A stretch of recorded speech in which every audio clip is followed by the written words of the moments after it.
So hello everyone. तो क्या हाल है आपके? बढ़िया एकदम। तो आज हम लेकर आए हैं वेक्टर 03, जिसमें हम बात करेंगे कॉम्बिनेशन ऑफ वेक्टर्स, सदिशों का संयोजन के बारे में।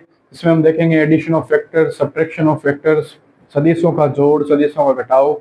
बट इससे पहले हमें ये आना चाहिए कि one dimension, two dimension, three dimension में कार्टेशियन कोऑर्डिनेट सिस्टम में हम वेक्टर्स को किस प्रकार से लिखते हैं, इनको किस प्रकार से रिप्रेजेंट करते हैं। तो कॉम्बिनेशन ऑफ वेक्टर, सदिशों का संयोजन, ये पढ़ने से पहले हम ये समझ लेते हैं कि हम वेक्टर्स को one dimension, two dimension, three dimension में कार्टेशियन कोऑर्डिनेट सिस्टम में इनको किस प्रकार से लिखते हैं, किस प्रकार से रिप्रेजेंट करते हैं। तो चलो देखते हैं इनको, इन पे बात करते हैं, इनको समझते हैं, इनको सीखते हैं। तो चलो अब हम देख लेते हैं कार्टेशियन कोऑर्डिनेट सिस्टम क्या होता है। To represent the position of a particle or a point in space, a system formed by the origin and the three mutual perpendicular axes is called the Cartesian coordinate system. Hindi में किसी कण या बिंदु की स्थिति को आकाश में व्यक्त करने के लिए एक ओरिजिन यानी मूल बिंदु तथा तीन परस्पर लंबवत अक्षों से निर्मित एक तंत्र होता है। इसे हम कार्तीय निर्देशांक पद्धति कहते हैं। ठीक है, तो देखो ये रहा, ये एक्स एक्सिस, ये वाई एक्सिस, ये जेड एक्सिस, ये रहा ओरिजिन मूल बिंदु, और ये तीन परस्पर लंबवत अक्षें एक्स वाई जेड। ये एक्चुअल में देखो कैसे होती है। मान लो ये एक्स एक्सिस है, एक्स एक्सिस, ये वाई एक्सिस है, और ये मान लो जेड एक्सिस है। देखो अच्छा यार, ये एक्स, ठीक है, ये वाई और ये जेड इस प्रकार से होती है। ठीक है, ये तीनों इस प्रकार, ये जेड ऐसे नहीं है। ठीक है, ये जो हमारा बोर्ड है ये टू डायमेंशनल, और ये जो बन रही है आकृति ये है थ्री डायमेंशनल। तो इसलिए हम इसको प्रदर्शित कर नहीं सकते, इसलिए हम इसको इस प्रकार से दिखाते हैं। ये एक्चुअल में ऐसा होता है। और इसकी खास चीज ये होती है कि अपनी फिंगर्स को अक्ष से वाई की ओर कर्ल करोगे तो अंगूठा जिस तरह पॉइंट आउट करेगा वही होगी जेड की डायरेक्शन। ठीक है, आर वेक्टर जो होता है वो होता है पोजीशन वेक्टर। देखो ओरिजिन से पी यानी पार्टिकल, बिंदु, कोई भी पॉइंट, यहाँ ओरिजिन ओ से पी को मिलाने वाली रेखा एक लाइन होती है, वही तो होता है स्थिति सदिश। मान लो मैं ओरिजिन हूँ, ठीक है, मैं ओरिजिन हूँ, मैं यहाँ पे हूँ, ओरिजिन में हूँ, और ये पी जो है पार्टिकल, ये मान लो ये पेन है। तो मैं कैसे बताऊंगा कि भाई ये कहाँ पेन रहा है? बताऊंगा ये रहा, एरो से प्रदर्शित कर रहा हूँ, वो रहा। ठीक है, तो ऑब्जर्वर यहाँ है, तो ये यहाँ से देख रहा है, ये बता रहा है देखो ये स्थिति सदिश, यानी स्थिति बताने वाला सदिश, पोजीशन बताने वाला वेक्टर। ठीक है, ये रहा इस तरफ। तो आर वेक्टर या मतलब आर वेक्टर क्या है? पोजीशन वेक्टर, स्थिति सदिश। ये है कार्टेशियन कोऑर्डिनेट सिस्टम।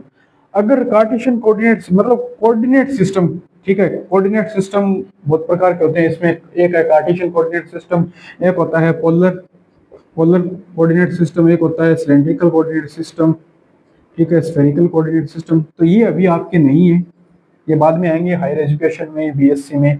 आपके अभी ये फिलहाल नहीं है, अभी कार्टेशियन कोऑर्डिनेट सिस्टम है। तो कोऑर्डिनेट सिस्टम होता है एक फ्रेम ऑफ रेफरेंस होता है। अगर मैं यहाँ पे ऑब्जर्वर बिठा दूं, एक यहाँ पे मान लो एक ऑब्जर्वर आ जाता है, और प्लस टाइम, मतलब ऑब्जर्वर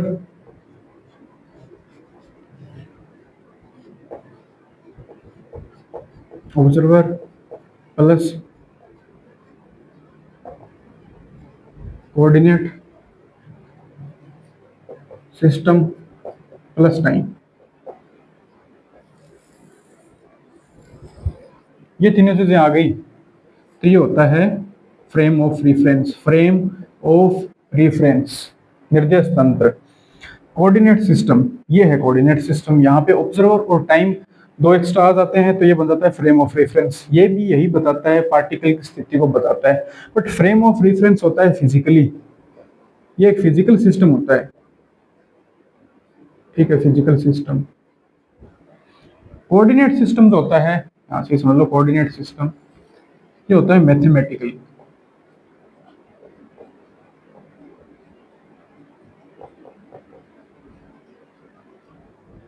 ठीक है, तो चलो अब हम देख लेते हैं one dimensional vector, two dimensional vector, three dimensional vector. तो पहले है one dimensional vector, one D vector, एक विमीय सदिश। A vector whose direction is along one axis, X axis, Y axis, Z axis, is called one dimensional vector. वह सदिश जिसकी दिशा किसी एक अक्ष के अनुदिश हो, अक्ष अक्ष, वाई अक्ष, जेड अक्ष, एक विमीय सदिश कहलाता है। देखो यहाँ पे पहले इस डायग्राम में देखो, एक्स वाई जेड बने हुए हैं, X axis, Y axis, Z axis. जो पॉइंट पी है वो स्थित है एक्स एक्सिस पे, ठीक है। तो यहाँ से ओ और पी के बीच की दूरी, ओ के ओरिजिन, पी के वो पार्टिकल बिंदु, ओ से पी के बीच की दूरी है स्मॉल एक्स, एक्स मान लिया हमने। तो आर वेक्टर क्या बन जाएगा, एक्स आई के एक्स, जो स्मॉल एक्स है यहाँ पे, ये क्या बता रहा है, मैग्नीट्यूड के, वेक्टर के मैग्नीट्यूड को। आई कैप क्या बता रहा है, यूनिट वेक्टर, एक्स एक्सिस के अलोंग यूनिट वेक्टर। आई कैप बता रहा है वेक्टर की डायरेक्शन एक्स एक्सिस में है, ठीक है। तो आर वेक्टर क्या बन जाएगा, एक्स आई कैप। इसी तरह ये वाई एक्सिस में है, ये जेड एक्सिस में है।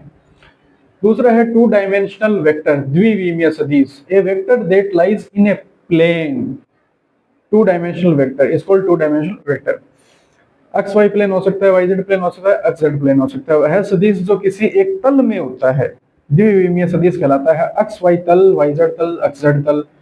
तो ये देखो पहले डायग्राम में देखो, ये एक्स वाई जेड एक्सिस बने हुए हैं, ये पी वेक्टर एक तल में है, एक प्लेन में है, जैसे ये बोर्ड एक प्लेन ही है, ठीक है। ये एक दीवार को देख रहे हो, सिर्फ एक दीवार को देख रहे हो, ये एक प्लेन है। तो वहां पे एक पॉइंट स्थित है, ठीक है, जैसे इस दीवार पे हो, या जैसे यहाँ पे एक्स वाई प्लेन है, एक्स और वाई प्लेन है, तो यहाँ पे एक पॉइंट स्थित है, ये आर वेक्टर है। हमने ये देखा यहाँ पे ऐसे डैश डैश डैश लाइन करके देखा, तो यहाँ से ये एक्स एक्सिस में जो इसकी लेंथ है वो है स्मॉल एक्स, ठीक है। ये ओ ओरिजिन है, यहाँ से ये ओरिजिन ओ लिख लेना यहाँ पे। तो इस ओरिजिन से जो वाई एक्सिस में जो दूरी है इस पॉइंट बिंदु पी की, पॉइंट पी की, वो है वाई, स्मॉल वाई। तो आर वेक्टर क्या बन जाएगा, आर वेक्टर बन जाएगा x I cap plus Y J cap, ठीक है।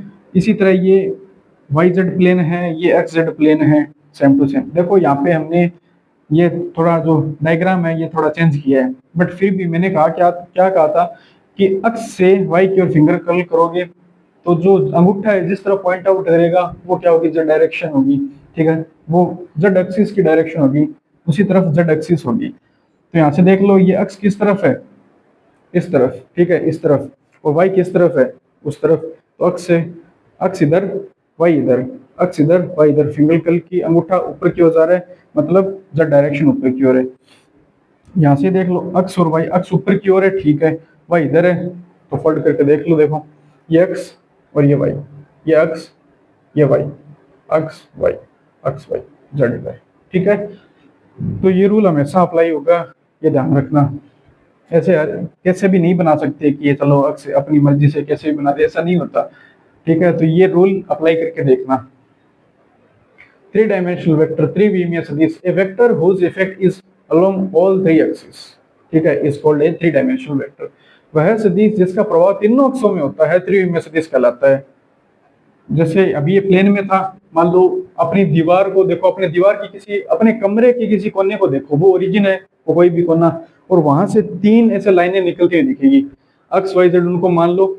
अब वो जो पार्टिकल है वो यहाँ पे रख दो किसी आकाश में, स्पेस में, ठीक है, वो स्पेस में, आकाश में रख दो, तो ये हो गया थ्री डायमेंशनल वेक्टर। यहाँ से ओरिजिन से यहाँ से देखोगे तो क्या हो जाएगा, त्रिविमीय सदिश, थ्री डायमेंशनल वेक्टर। तो इसका प्रभाव तीनों अक्षों में है। ये देखोगे यहाँ से एक्स एक्सिस में भी है, इधर से मान लो ये ओरिजिन है, मान लो मैं ओरिजिन हूँ इधर, चलो मैं ओरिजिन हूँ, ठीक है। ये मार्कर एक्स एक्सिस में भी है, यहाँ से मैं मान लो ये जो माइक है ये क्या है, ओरिजिन है, ठीक है, ये माइक ओरिजिन है।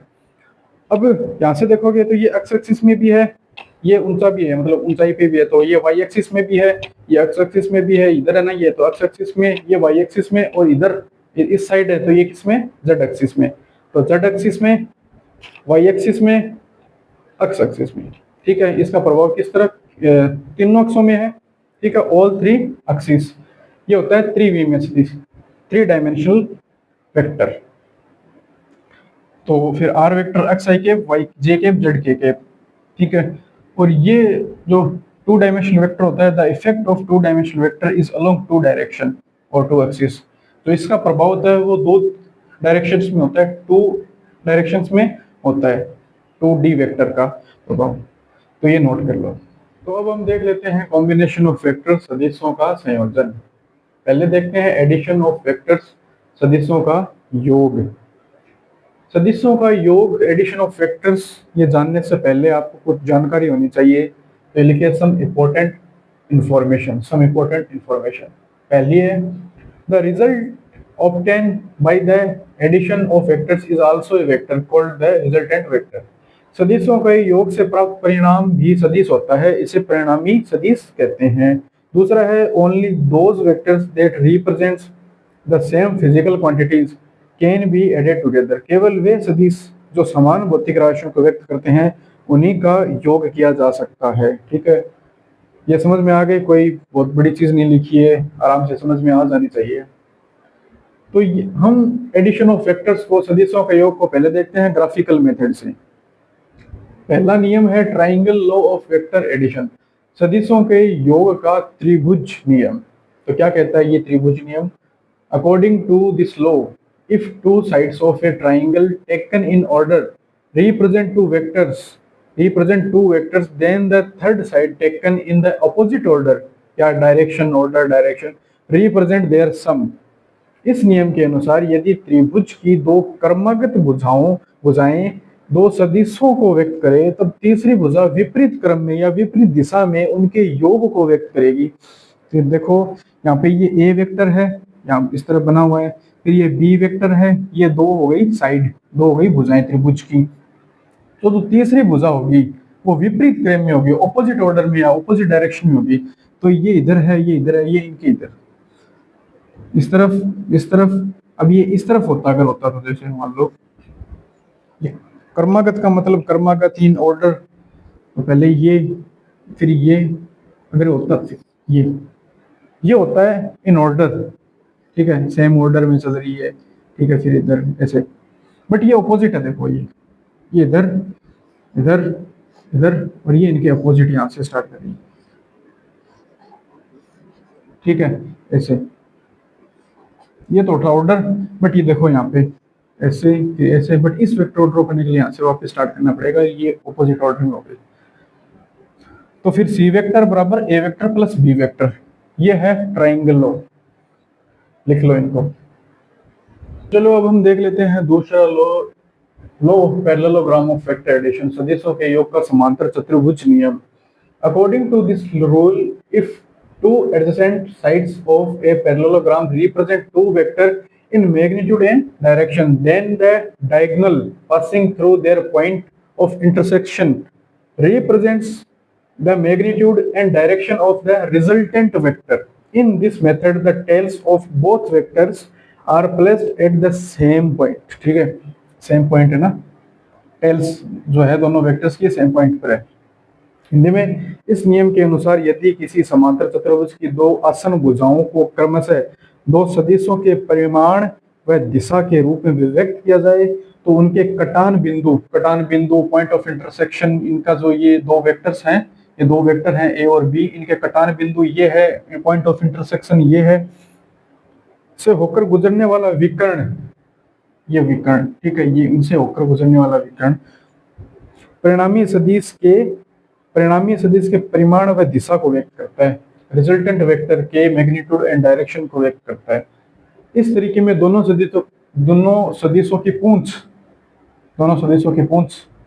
है, ये क्या कहलाता है? टॉप, ये टेल, शीर्ष पूंछ,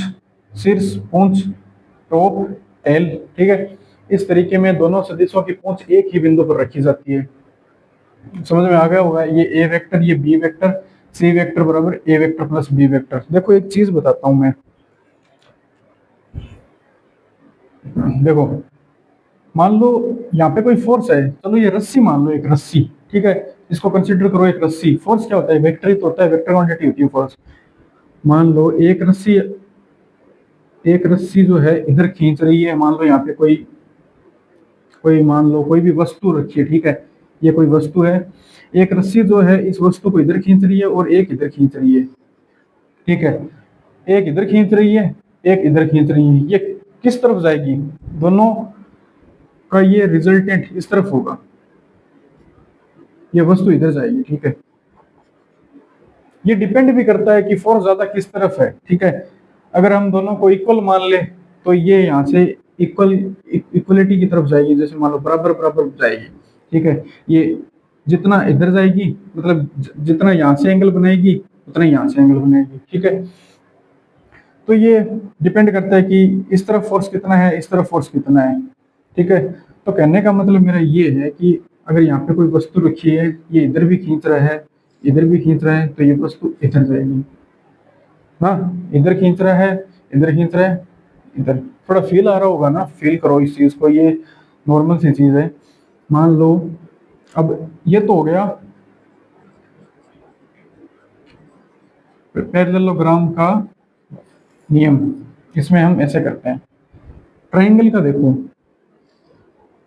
ट्रायंगल में हम एक वेक्टर का टॉप, एक वेक्टर का टॉप और एक वेक्टर की टेल, ठीक है। एक वेक्टर का टॉप और एक वेक्टर की टेल को एक ही स्थान पर, एक ही प्लेस पर रखते हैं, ठीक है। इनका एक ही पॉइंट होता है, पॉइंट। हम इन दोनों को एक ही जगह पर रखते हैं, ठीक है। तो एक फोर्स मान लो इधर है, ये बोल रहा है इधर चलो, इधर चलो, और यहाँ से बोल रहा है इधर चलो, ठीक है। तो एक फोर्स इधर लग रहा है, इधर की तरफ लग रहा है, एक इधर की तरफ लग रहा है, ठीक है। ये कोई वस्तु रखी है, इस पे एक फोर्स तो लग रहा है इधर की तरफ, एक लग रहा है इधर की तरफ। ये किस तरफ जाएगी? एक ऊपर की तरफ है, एक इधर की तरफ है, ठीक है। एक इधर है, एक इधर है। ये कह सकते हो, ये कोई जरूर नहीं कि यहाँ पे आई फिर यहाँ पे आई, नहीं। ये जो लग रहा है, ये देखो, ये इसके समांतर खींच सकते हो, देखो ये ऐसे, ठीक है। ये देखो बन भी रहा है, देखो यहाँ से, देखो मैं बताता हूँ। ये जो फोर्स लग रहा है एक साथ लग रहा है, ठीक है। ऐसे नहीं कि पहले यहाँ गई फिर यहाँ गई, नहीं। फोर्स की बात बता रहा हूँ, फोर्स के लिए, क्योंकि वेक्टर जो फोर्स है वो वेक्टर क्वांटिटी है। एक मान लो इधर खींच रही है, एक इधर खींच रही है, तो ये अपने आप जो ट्रायंगल लो है वो अपने आप ये क्या बन गया? पैरेललोग्राम का लॉ बन गया, लॉ ऑफ पैरेललोग्राम। जो ट्रायंगल है वो अपने आप समांतर चतुर्भुज बन गया, त्रिभुज अपने आप समांतर चतुर्भुज बन गया, ट्रायंगल अपने आप पैरेललोग्राम बन गया, ठीक है। तो ये इस तरफ खींच रहा है, ये इस तरफ खींच रहा है, ये क्या कैसे जाएगा? इधर, इस तरफ, ये इधर। देख लो, हमने इनको लिया, ये आसन भुजाएं, adjacent sides of a parallelogram, ठीक है। यहाँ से निकला, ये इधर खींच रहा है, इधर खींच रहा है, ये इधर गया। ये और ये देख लो, ये बी वेक्टर, ये दोनों बराबर ही तो हैं, दोनों समांतर हैं, पैरेलल हैं और दोनों बराबर हैं। ये बी वेक्टर, ये भी बी वेक्टर ही तो है, ठीक है। बी वेक्टर देख लो, ए वेक्टर बी वेक्टर, ये बन गया ट्रायंगल, ट्रायंगल लो बन गया ना। और इधर से देखोगे तो ये समांतर चतुर्भुज का नियम, ठीक है। ये एग्जांपल देख लो, एग्जांपल समझाता हूं मैं। ट्रायंगल और पैरेललोग्राम देखो, ये ए वेक्टर, ये बी वेक्टर, ट्रायंगल लॉ से इनकी डायरेक्शन निकालोगे, देखो सही है, ऐसे ही आएगा, ठीक है। इसको मान लो पी वेक्टर, पी वेक्टर किसके बराबर होगा? ए वेक्टर प्लस बी वेक्टर के। अब एक ये मान लो, ये किसके बराबर होगा? P vector plus C vector, ठीक है। क्यू वेक्टर, इसको मान लो क्यू वेक्टर, क्यू वेक्टर, इसको पी वेक्टर, ठीक है। क्यू वेक्टर बराबर होगा P vector plus C vector के। पी वेक्टर किसके बराबर है? A plus B, A vector plus B vector plus C vector, ठीक है। इसको मान लो आर वेक्टर, आर वेक्टर किसके बराबर होगा? Q vector plus D vector. देखो यहाँ ट्रायंगल बना है, Q vector plus D vector. क्या लग रहा है, कौन सा लो लग रहा है सारों में? ट्रायंगल के तो लो लग रहा है। Q vector plus D vector. हम जानते हैं क्यू वेक्टर कितना है? A plus B plus C, इसलिए आर वेक्टर बराबर A vector plus B vector plus C vector plus D vector, ठीक है। यहां से सीधा सीधा भी हम देख सकते थे ए बी सी डी, ये सीधा सीधा आर वेक्टर, ठीक है। तो इसे कहते हैं लॉ ऑफ पॉलीगन, ये दूसरा नियम था, ठीक है। ये तीसरा नियम भी कह सकते हो तुम, law of polygon, law of polygon of vector addition.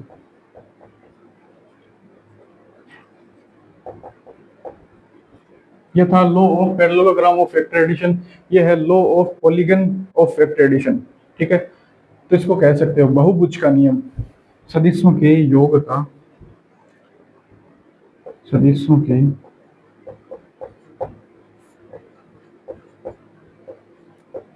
सदिशों के योग का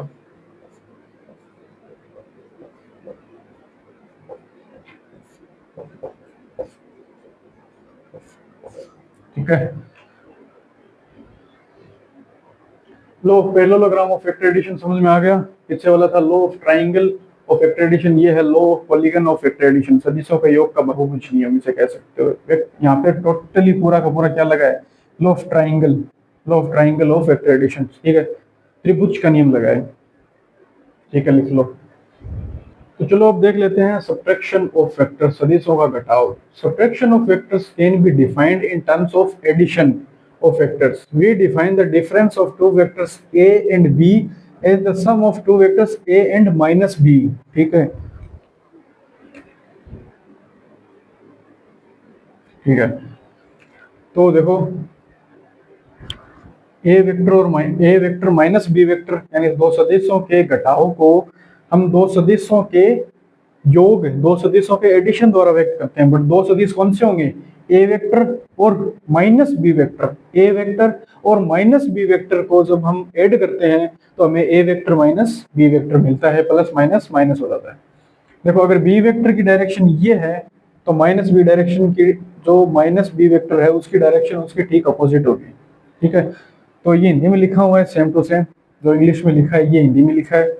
ये एग्जांपल देखो, ये ए वेक्टर की डायरेक्शन, ये बी वेक्टर की डायरेक्शन, ए बी इधर होगा आर टू माना इसको आर, अच्छा ये कर लिया क्या मैंने, चलो ये R1 ले लो, मैंने को R2 ही ले लिया, ठीक है। तो ए वेक्टर ये बी वेक्टर, इनके इन दोनों के अपोजिट डायरेक्शन क्या होगा, R1 वेक्टर, R1 वेक्टर, ए वेक्टर प्लस बी वेक्टर, ठीक है।